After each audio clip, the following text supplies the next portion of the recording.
Family and friends, we begin our service in Barbara's memory. I'm Rabbi Eddie Sukal from the Shul. To all of you, Barbara's family, we who gather with you know that you grieve in a darkened world today. Death has taken your beloved mother and grandmother and dear friend. To you who mourn, we understand that in your silence there is sadness and in your tears loneliness. Today is a day of sorrow. But those of us who gather with you pray that you will feel our presence and be comforted by it. That we will be able today and in the days ahead to embrace you and to envelop you with love and compassion and caring. And we gather with you today not only that we might comfort you, but to call out to God on your behalf and ask God also to be with you and to comfort you.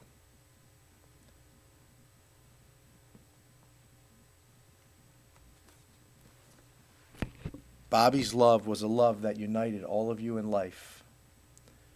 And hers was a love which death does not and cannot sever.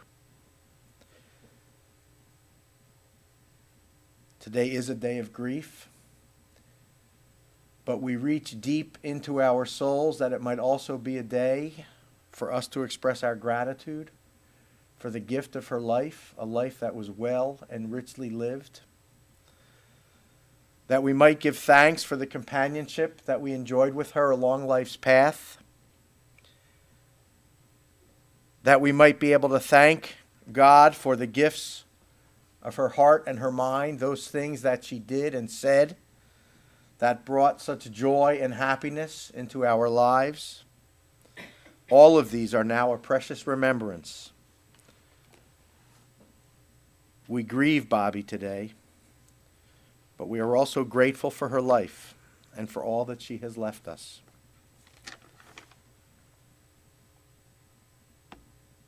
In the face of death, we ask the eternal questions that we've been asking since the beginning of time. The author of Psalms put it this way: O God, what are we that you have regard for us, and what are we that you are mindful of us? It seems that we are little more than a breath, our days like a passing shadow.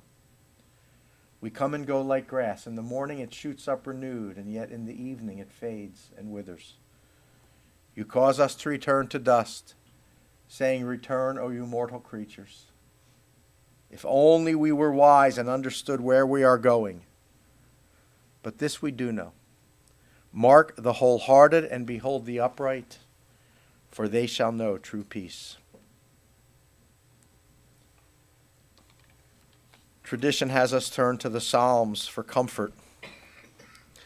I'd like to read the traditional 23rd Psalm in Hebrew and then in English. For those of you who may know it in English, by all means, please feel free to join me in its recitation in Barbara's memory. Adonai ro'i lo echsar binot deshe yarbitzeni al mei menuchot yinahaleni. Nafshi yishovev. Yancheni v'ma'agalei tzedek lema'an shemo gam ki elech begates al mavet lo irara ki ata imadi shiftecha umishantecha hema yanachamuni.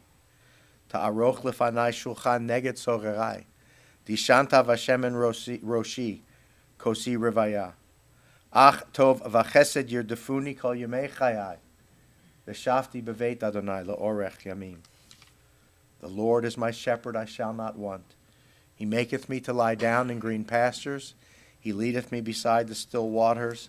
He restoreth my soul. He guideth me for his name's sake in straight paths. Yea, though I walk through the valley of the shadow of death, I will fear no evil, for thou art with me. Thy rod and thy staff, they comfort me. Thou preparest the table before me in the presence of mine enemies. Thou hast anointed my head with oil, my cup runneth over. Surely goodness and mercy shall follow me all the days of my life, and I shall dwell in the house of the Lord forever. Amen. I'd like to call upon Michael, one of Barbara's grandsons, to come forward and speak.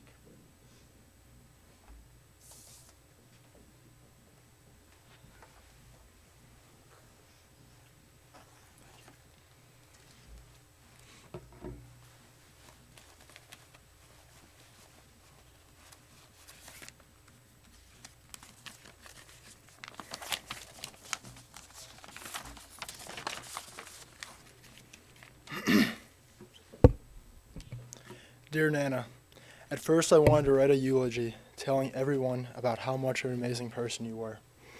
But now I understand it would be impossible for anyone who met you, even for an instant, not to immediately see how truly remarkable you are. Nana, you have built the groundwork on what this family has started on and continues to grow. Today, however hard it may be, shouldn't be about sorrow and grief. It should be about honoring one of the strongest women I have ever had the privilege to know. Nana, you have been with me since day one. I spent the first few years of my life living in your home with you and Pop-Pop. From taking my first steps to learning to swim in your backyard, you have been with me through so many of my milestones, with you right by my side. Nana, I can honestly say you could probably hammer off more stats about the Cleveland Indians than most of my friends. You are a die-hard Cleveland sports fan, which now that I think about it may be the reason why you had such a thick skin. Despite your love for the common sports, you are still deeply interested in sports, which your children and grandchildren loved. James Gardner, looking for a way to express his perplexed teenage emotions, took up skateboarding. You encouraged his passion for the sport and even sent him to a camp that had a half-pipe. That sounds pretty gnarly if you ask me. And speaking of half-pipes, who would have thought that 30 years later, you would let your favorite grandson put a half-pipe in your own garage? It's amazing to think you didn't end up a professional skateboarder, Nana. Most people learn through the Discovery Channel that mother bears are majestic, peaceful, and fluffy, unless you mess with their cubs. I learned that through you, Nana. One instance I can recall is when Gianni and I spent the weekend at your house riding dirt bikes. For the most part, we stuck to riding on your property, but there may have been times where our sense of adventure outweighed our sense of direction. Long story short, when the police came up your driveway and Gianni and I went towards your garage to hide, you fearlessly went towards the two grown men in uniform, and before they could get a word out, you had them speechless. Goodness gracious, what are these kids doing that's so wrong? Oh, come on, give me a break. They're just having fun on their mini bikes. These officers were so taken aback that the sweet little old lady just verbally disarmed them in a matter of seconds. All they could say was, "Have a nice day," as they got back into their squad car. Gianni and I still to this day laugh our rear ends off about that. I am proud to say that my grandma is a badass.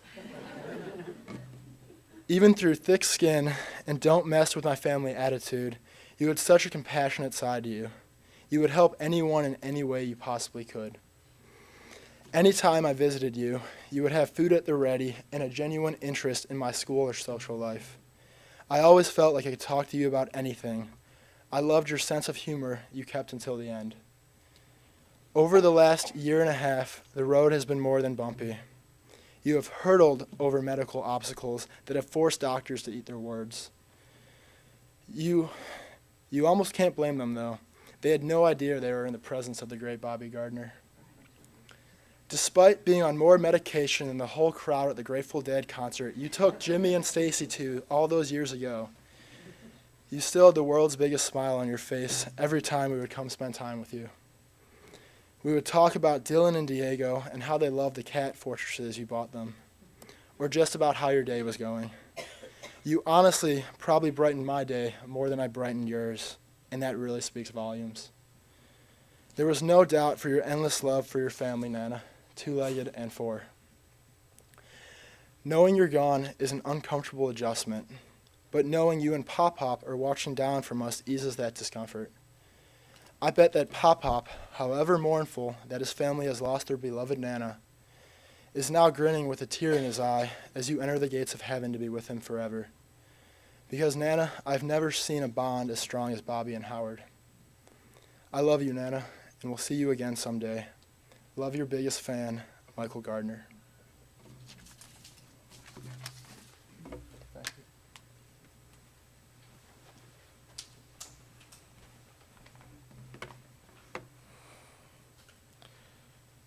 Tradition teaches that words that come from the heart enter directly into the heart.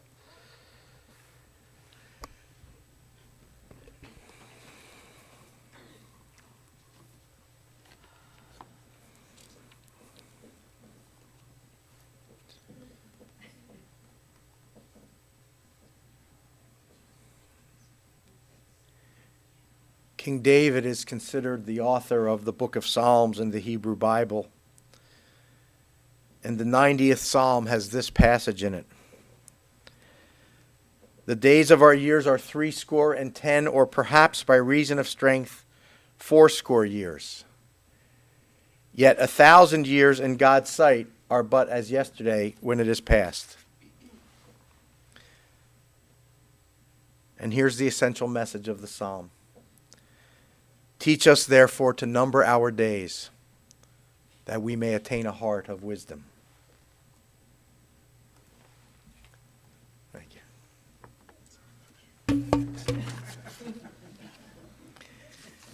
Teach us to number our days that we might attain a heart of wisdom. In the years granted her, greater than the 80 years, the 80 years the psalmist speaks of, in the years granted her, Bobby earned that heart of wisdom over and over and over again. In the way she lived, in the way she loved, in the relationships that she maintained.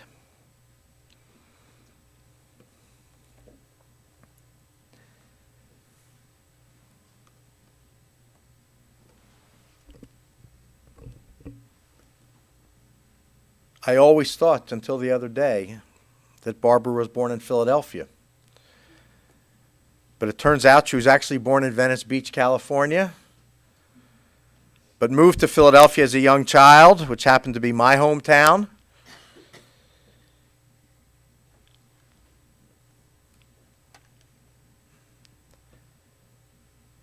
She went to Penn State, graduated there. It was a bit of a mixed marriage between Howard and Barbara, Penn State and Ohio State. As one of you pointed out, at least it wasn't Ohio State, Michigan. Could have been worse. And after college, she took what she called the trip of a lifetime, a summer in Europe, that she went to Europe on the USS Rotterdam by boat, learning about economic systems in European countries. She returned to Philadelphia working for the Anti-Defamation League and for the Teamsters for a little while. Maybe that's where she got some of her toughness that you spoke of. Never pictured Bobby Gardner as a Teamster, but she worked for them for a little while.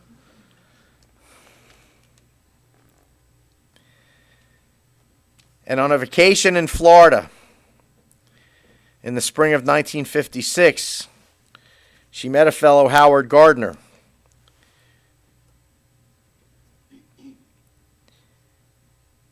And they met and had dinner, a dinner she almost skipped, but fortunately didn't. And counter to Howard's basic personality type of being a bit cautious and conservative, they were married 6 months later. Their marriage might have taken place a little bit later than that, except tax season was coming. And Howard was nothing if not a pragmatist. And so they were married at the Bellevue Stratford Hotel in Philadelphia.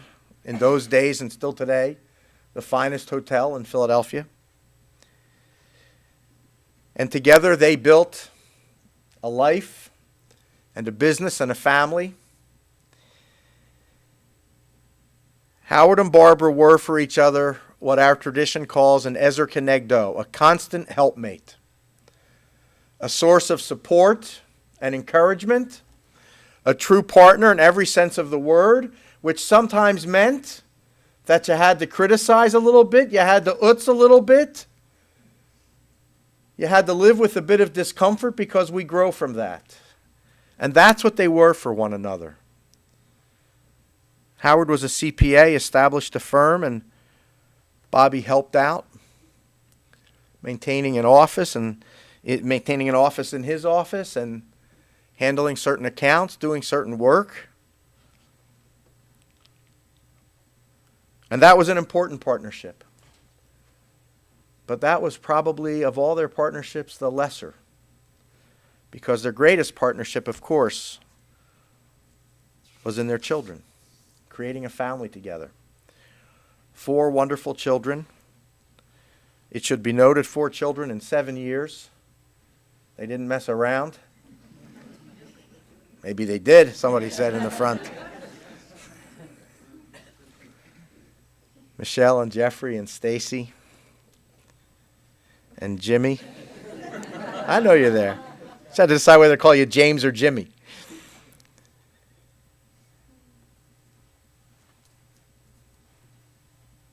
And while your mother worked, even when you were young, much of that time in your early years, she was what we would today describe as a traditional homemaker. Doing for you, chaperoning you, running you around, driving, doing all those things. And she and your father were very involved in your lives. Coming to school events and sporting events, a tradition they continued when you began your own families. And they came to your children's sporting event and theater events and whatever it was.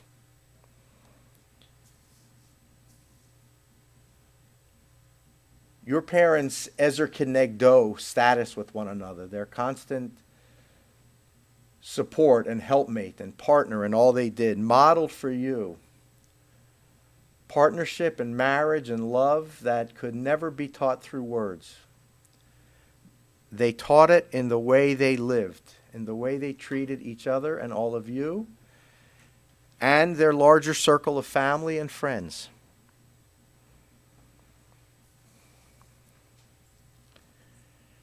Your home was a safe place to hang out for you and your friends.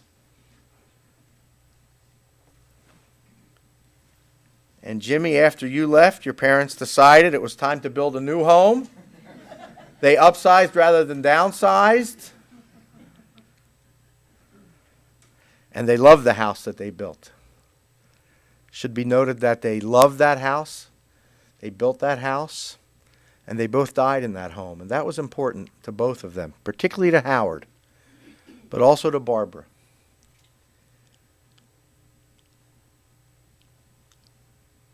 And your mother said to you, Stacy, not so long ago, how they really enjoyed that home. They made the most of it. Some of you here, perhaps many of you here, know that that tennis court was a bevy of activity.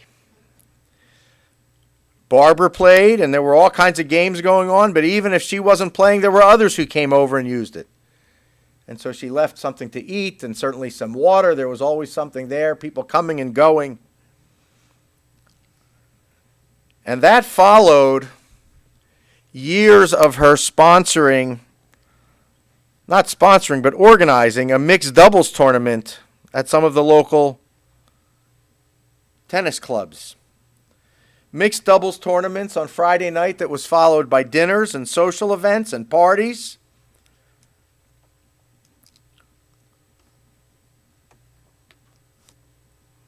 There's a family friend who even thought that your mother must have owned that tennis club.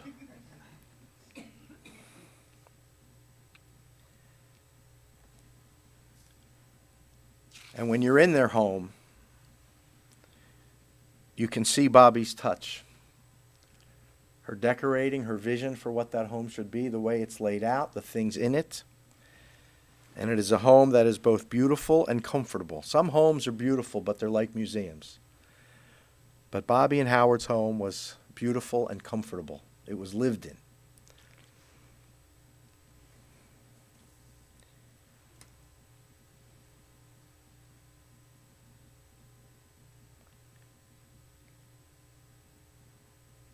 All of you, her children, provided such unbelievable care. It is true that your father left the ways and means to provide for her. But it was your love, Jeffrey and Michelle here in town, Stacy and Jimmy out of town. It was your love and care that kept her going. She persevered throughout her life, but she was able to persevere at the end and be at home through the end because of all that you did. The visits, the phone calls, the organizing, the list is endless. You know it better than anyone here because the four of you have lived it and your spouses have lived it.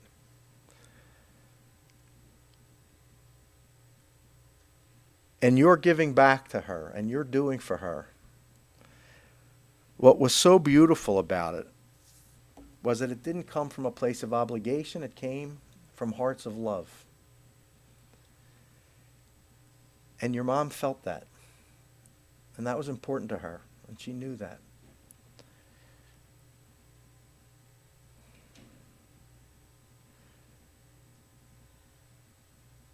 Children are our investment in the future, and grandchildren, the dividend on that investment. Your parents invested well. With Michael and Leah, Stephen and Sean and Tanner, and Jack and Jason, wonderful, wonderful grandchildren. Each of you had your own very special relationship with Nana.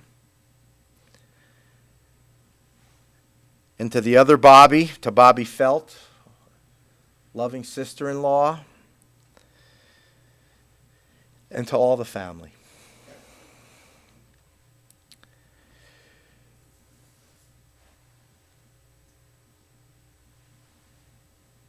For you, her children,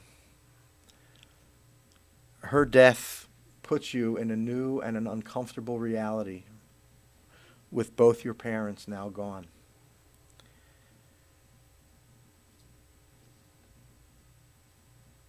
No one wants that to be, and yet we know that someday we will all face that reality. When we lose that buffer of the next generation above us. And so it is a discomforting feeling. You were all with her when she breathed her last. And up until that moment, you did all that you could for her. And she had no regrets, and you should have no regrets.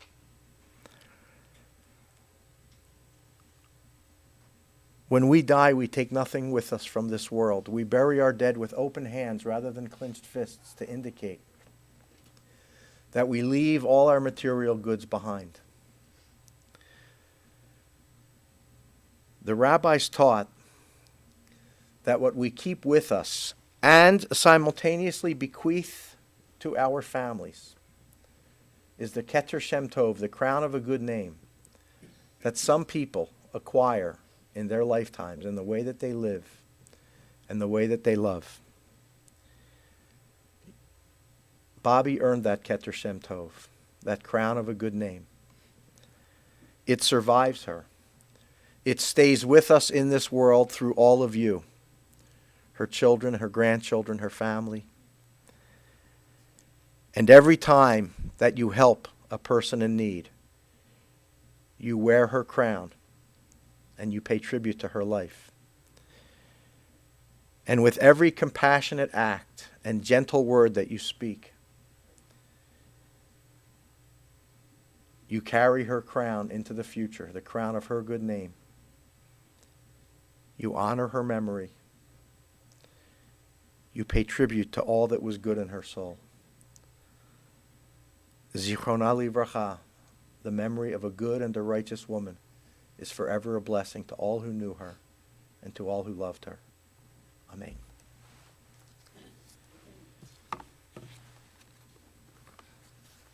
Esa'ena el harim me'ayin yavo Ezri me'im Adonai oseh shamayim va'aretz.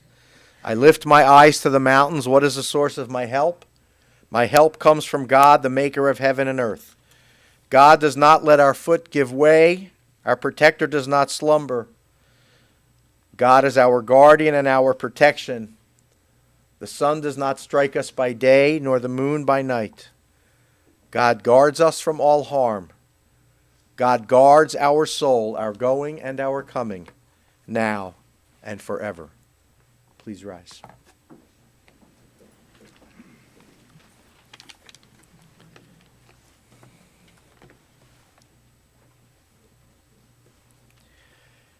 El Malay Rachamim Shochein Bamromim Hamtzei Menucha Nechona Tachat Kanfei Hashchina Im Kedoshim Utehorim Kizohar Harakia Mazhirim Et Nishmat Braina Shehalcha Le'olama Began Eden Tehei Menuchata Ana Bal Harachamim Hastireha Beseter Kenafecha Le'olamim Vayitzror Bitzro HaChayim Et nishmata Adonai hu nachalata V'tanuach b'shalom al mishkava V'nomar Amen. Compassionate God, eternal Spirit of the universe, grant perfect rest in your sheltering presence to Barbara Felt Gardner, to Bryna, daughter of Maurice and Rose. O God of mercy, may Barbara find refuge in your eternal presence, and may her soul be bound up in the bond of everlasting life. God is her inheritance, and let us all say, Amen. Please be seated. Our service will continue at Hillcrest Memorial Park with our burial service. The family will then return to observe Shiva today until 9 p.m. at 7000 Norvale Circle East in Gates Mills. For those who may wish to honor Barbara's memory with a charitable contribution, the family suggests that you direct your generosity to the Cystic Fibrosis Foundation, the Colorado chapter, or if you wish, to a charity of your choice.